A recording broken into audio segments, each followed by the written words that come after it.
Hello students, all of you are most welcome in today's lecture. Today we are going to solve part 5 lecture on Pythagoras का प्रमेय, Pythagoras theorem. हम इसमें करने वाले हैं miscellaneous exercise 2. हमने part 4 में miscellaneous exercise के प्रकीर्ण प्रसंग्रह के क्वेश्चन नंबर 1 के जो वैकल्पिक प्रश्न थे उसमें हमने टोटल 8 क्वेश्चन किया. आज हम करने वाले हैं क्वेश्चन नंबर 2 में निम्नलिखित उप प्रश्नों को हल करो. तो क्वेश्चन नंबर 2 में कुल 6 क्वेश्चन हैं. तो आज हम ये 6 क्वेश्चन पहले इस पार्ट में कवर करेंगे, इसके बाद पार्ट 6 में अगले क्वेश्चन कवर करेंगे. तो ध्यान दीजिए, पहला प्रश्न क्या है क्वेश्चन नंबर 2 का. किसी समबाहु त्रिभुज की भुजा 2a हो तो उसकी ऊंचाई ज्ञात करो. भाई एक समबाहु त्रिभुज जैसे आप मान लेते हैं, मान किया जाए एक समबाहु त्रिभुज ABC और हमें उसकी ऊंचाई ज्ञात करें. तो चलो हम ऊंचाई ले लेते हैं. समबाहु त्रिभुज ABC है और उसकी ऊंचाई लंब ऊंचाई क्या है, रेख AB. तो माना त्रिभुज ABC एक समबाहु त्रिभुज है, इक्विलेटरल ट्रायंगल है जिसकी तीनों साइड इक्वल होती है, तीनों भुजाएं समान होती है. ये अगर 2a है तो भुजा की लंबाई बोला ना 2a, ये भी 2a हो जाएगा पूरा और ये भी हो जाएगा 2a. और हमें इसकी ऊंचाई ज्ञात करनी है, लंब ऊंचाई ज्ञात करनी है. तो AD लंब ऊंचाई ले लेते हैं. रेख AD लंब भुजा BC खींचा, ये हमने रचना कर लिया, यही ऊंचाई होगी. रचना कंस्ट्रक्शन, ठीक है. अब समबाहु त्रिभुज का प्रत्येक कोण 60 अंश का होता है, सबको मालूम है. कोण B बराबर कोण C बराबर कोण A. प्रत्येक कोण 60 अंश. समबाहु त्रिभुज का कोण, समबाहु त्रिभुज का कोण, angle of an equilateral triangle, ठीक है. 60 डिग्री हो गया तो ये 60 है, ये भी 60 है. अब त्रिभुज ADB में चले तो त्रिभुज ADB में ये तो 60 मालूम है, 90 मालूम तो कोण A मिल जाएगा. कोण A बराबर हो जाएगा कोण B माइनस कोण B. 90 में से 60 निकल जाएगा, 90 माइनस 60. तो कोण A कितने का हो जाएगा, 30 अंश का कोण है. ये 30 अंश का कोण हो गया. तो ये 30 60 90 का त्रिभुज हो गया. इसलिए त्रिभुज ADB यह 30 अंश डैश 60 अंश डैश 90 अंश कोण वाला त्रिभुज है. कोण वाला क्या है, त्रिभुज है, ठीक है. तो यहां पर हमें ऊंचाई ज्ञात करनी है. AD क्या है, लंब ऊंचाई है और ये 60 अंश माप वाले कोण की समूह ऊंचाई है. तो 30 60 90 की अगर हम थ्योरम लगाएंगे, 30 60 90 की प्रमेय से क्या होगा, 60 अंश माप वाले कोण की समभुजा लंबाई में कर्ण की करनी में 3/2 गुनी होती है. तो opposite side opposite to 60 degree is √3/2 of hypotenuse. तो क्या हो जाएगा, 60 अंश माप वाले कोण की समभुजा AD बराबर √3/2 इनटू हाइपोटेनस. कर्ण क्या इसमें AB, 60 अंश की समभुजा, 60 अंश की सम्मुख भुजा. ये हो गया आपका प्रमेय. तो AD क्या है, 60 अंश माप वाले कोण की सम्मुख भुजा ऊंचाई है √3/2 इनटू AD कितना है 2a. 2 से 2 कैंसिल हो गया, AD क्या आ गया √3a. इसका आंसर क्या जाएगा, समबाहु त्रिभुज की ऊंचाई, समबाहु त्रिभुज की ऊंचाई √3a है. यह हो गया आपका इस प्रश्न का उत्तर. बहुत ही आसान था. अब हम आएंगे क्वेश्चन नंबर 2 में.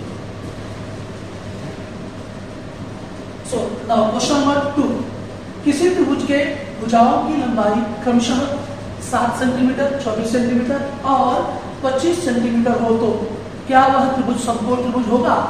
कारण देखो, ये तो हमने कई बार ऐसे प्रश्न किए.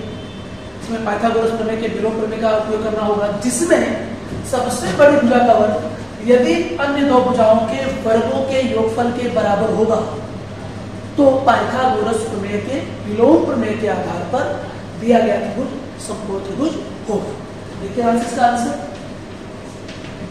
मान लेते हैं. माना इसमें जो भुजा A है वो 7 सेंटीमीटर ले लेते हैं, B मान लेते हैं 24 को, और जो C है वो 25 सेंटीमीटर. 3 भुजाएं हैं. सबसे बड़ी भुजा C होगी, तो C का वर्ग यानी कि 25 का वर्ग. 25 का स्क्वायर करोगे तो 625 नंबर 1. फिर अन्य दो भुजाएं A² प्लस B², ए की वैल्यू 7 है, इसकी वैल्यू 24 है, तो 7 का वर्ग 49, इसका वर्ग 576, ऐड करोगे 625 ही आएगा। तो परिणाम 1 और 2 से क्या रिजल्ट है 1 और 2 में कि सी स्क्वायर इक्वल है ए स्क्वायर प्लस बी स्क्वायर के। जब भी ऐसा होगा एक भुजा का वर्ग अगर अन्य दो भुजाओं के वर्गों के योगफल के बराबर होगा तो उस भुजा का समकोण होता है और वह समकोण त्रिभुज होता है। इसलिए पाइथागोरस प्रमेय के विलोम प्रमेयानुसार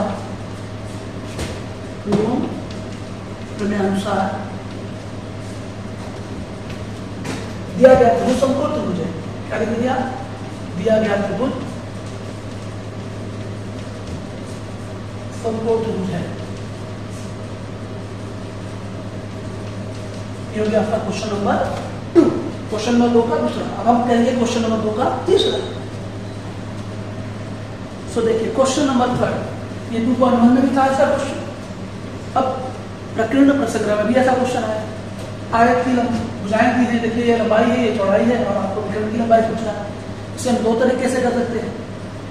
पहला एक तरीका हम डायग्राम बना के करते हैं। मान लिया जाए चतुर्भुज ए बी सी डी एक आयत है, ये रहा आयत ए बी सी डी एक आयत है, इसमें इसका विकर्ण क्या है? एसी है। विकर्ण इंग्लिश में कहते हैं इसको डायग्राम, क्या डायग्राम? एसी है। अब ये चौड़ाई है 11 सेंटीमीटर, ये लंबाई है 60 सेंटीमीटर। आपको आयत के विकर्ण की लंबाई ज्ञात है और एक बार आयत का प्रत्येक कोण समकोण होता है। ये भी 90 का होगा, ये भी 90 का होगा, प्रत्येक कोण समकोण होता है। अब देखिए आंसर बहुत सिंपल है। अगर समकोण त्रिभुज है और ये निकालना है विकर्ण तो पाइथागोरस में हम कहेंगे क्या? माना चतुर्भुज ए बी सी डी एक आयत है, जिसमें ए बी बराबर 11 सेंटीमीटर और बी सी बराबर क्या है? 60 सेंटीमीटर और आपको विकर्ण की लंबाई ज्ञात है तो कहेंगे विकर्ण AC इक्वल क्वेश्चन मार्क, आपको ये निकालना है। अब आसानी से आप त्रिभुज ए बी सी में जाइए और पाइथागोरस पर लगा दीजिए। त्रिभुज ए बी सी में कोण B बराबर 90, इसलिए पाइथागोरस प्रमेय से या पाइथागोरस प्रमेयानुसार पाइथागोरस प्रमेय का उपयोग करेंगे तो क्या हो जाएगा? ये देखिए बहुत सिंपल। कर्ण या विकर्ण AC का स्क्वायर बराबर AB का स्क्वायर प्लस BC का स्क्वायर। तो AC square is equals to AB कितना है? 11 square plus 60 square. AC square is equal to 121 होगा इसका स्क्वायर 3600 होगा। AC square is equal to 3721 होगा। वर्गमूल लेने पर वर्गमूल ले लेंगे स्क्वायर रूट लेने पर तो AC इक्वल क्या हो जाएगा? 61 सेंटीमीटर। इसका स्क्वायर रूट क्या आएगा? 61। इसलिए आयत के विकर्ण की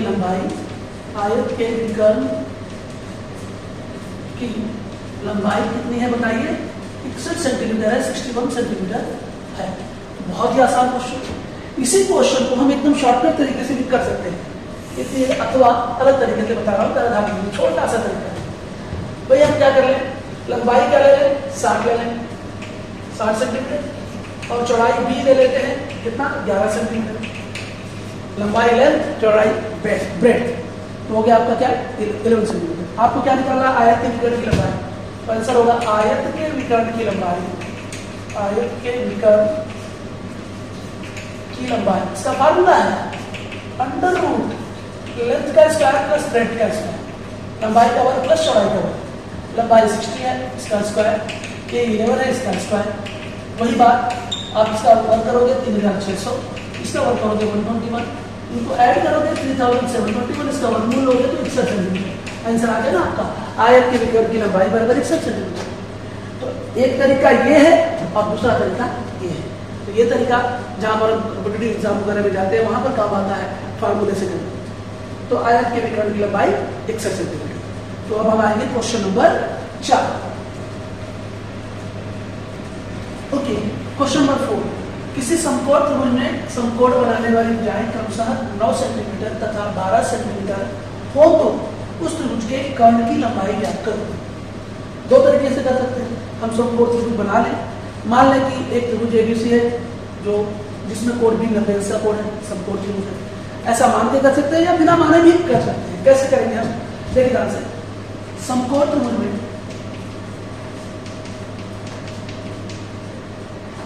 कर्ण का वर्ग बराबर अन्य दो भुजाओं के वर्गों का योगफल, अन्य दो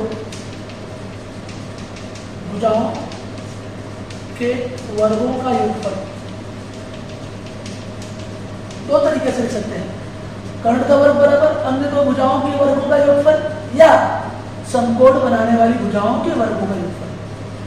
तो याद रखिए, कर्ण हमें ज्ञात करना है तो कर्ण का वर्ग, अब अन्य दो भुजाएं कौन सी दी है आपको? एक 9 दिया, एक 12 दिया है, तो 9 का स्क्वायर प्लस 12 का स्क्वायर, तो कर्ण स्क्वायर बराबर ये 81 और ये 2 और बराबर 144, तो कर्ण स्क्वायर बराबर 5 225। वर्गमूल लेने पर क्या लेने पर? वर्गमूल लेने पर 225 का वर्गमूल क्या आएगा? तो 25 का वर्गमूल 15 सेंटीमीटर। इसलिए कर्ण की लंबाई बराबर 15 सेंटीमीटर। तो ऐसे भी नॉर्मली आंसर निकाल सकते हैं।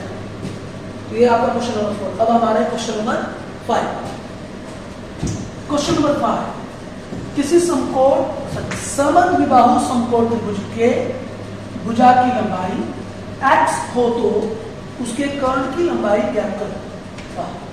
तो इसका हल क्या होगा? देखिए भाई, सबसे पहले तो मैं एक समकोण त्रिभुज लूंगा, समकोण समद्विबाहु त्रिभुज, आइसोसेल राइट एंगल ट्रायंगल, जिसमें ये दो साइड इक्वल होती है और ये राइट एंगल होता है। समद्विबाहु समकोण त्रिभुज मान लिया जाए ABC है, जिसमें AB और BC बराबर है और कोण भी 90 का है।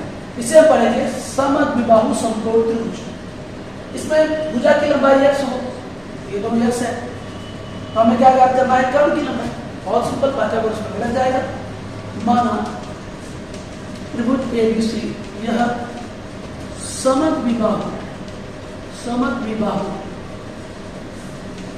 समकोण त्रिभुज है, ठीक है भाई, जिसमें कोण भी 90 का है और AB बराबर BC है x सेंटीमीटर, ठीक है, तो ये दोनों x। अब हमें कर्ण की लंबाई ज्ञात करनी है, तो कहेंगे क्या? त्रिभुज ABC में कोण भी 90, इसलिए पाइथागोरस प्रमेय से, मतलब पाइथागोरस प्रमेय से, ठीक है, मैं यहाँ पे पाइथागोरस को मिला दे रहा हूँ।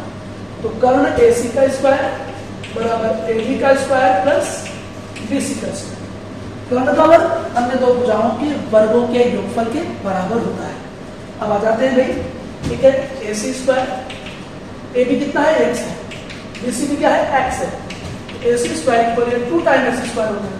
अब दोनों पक्षों का वर्गमूल लेने पर, दोनों पक्षों का वर्गमूल लेने पर, by taking square root of both the side, by taking square root of both the side, क्या जगह वर्गमूल लेने पर ये AC हो जाएगा, वर्ग हट गया, और इसका वर्गमूल अंदर रूट हो जाएगा, इसका वर्ग हट जाएगा x।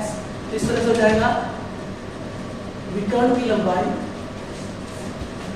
विकर्ण या कर्ण की लंबाई पूछा, कर्ण की लंबाई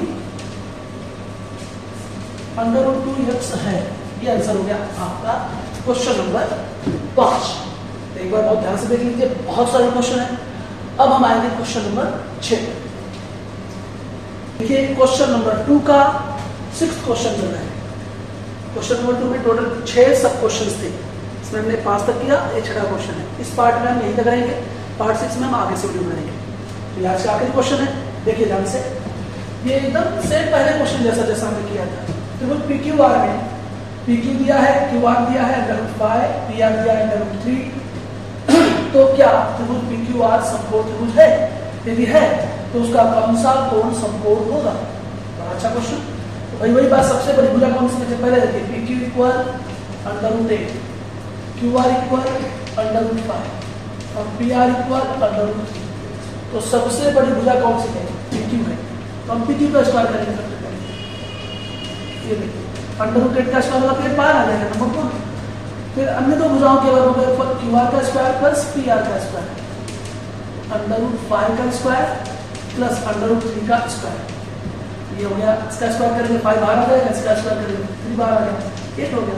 सेम आया ना दोनों 8 8, तो हम कहते हैं क्या परिणाम 1 और 2 से, 1 और 2 से त्रिभुज 2 से पी क्यू स्क्वायर इक्वल है किसके, Q R square plus P R square. इसलिए पाइथागोरस प्रमेय के विलोम प्रमेयानुसार, विलोम प्रमेय से क्या हो जाएगा, त्रिभुज पी क्यू आर, त्रिभुज पी क्यू आर यह समकोण त्रिभुज है, समकोण त्रिभुज है। चूंकि भाई सबसे बड़ी भुजा कौन सी है, पी क्यू है, चूंकि पी क्यू यह कर्ण है, तो पी क्यू अगर कर्ण जाएगा तो उसके सामने वाला बिंदु जाएगा या आर आ जाएगा, कोण आर होगा समकोण होगा, इसलिए कोण पी आर क्यू बराबर 90°। तो कौन सा कोण 90° का होगा, कोण पी आर क्यू क्या होगा 90° का होगा, या कोण आर भी लिखोगे तो किसी।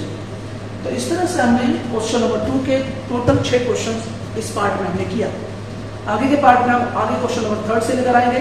तब तक के लिए आप सब अच्छी तरह देखते रहें, पढ़ते रहें, समझते रहें, कमेंट बॉक्स में लिखते रहें कि आपको क्या नहीं समझ में आया या आपको और क्या चाहिए वो भी लिखें, और वीडियोस को प्लीज सब्सक्राइब करें और कमेंट करें।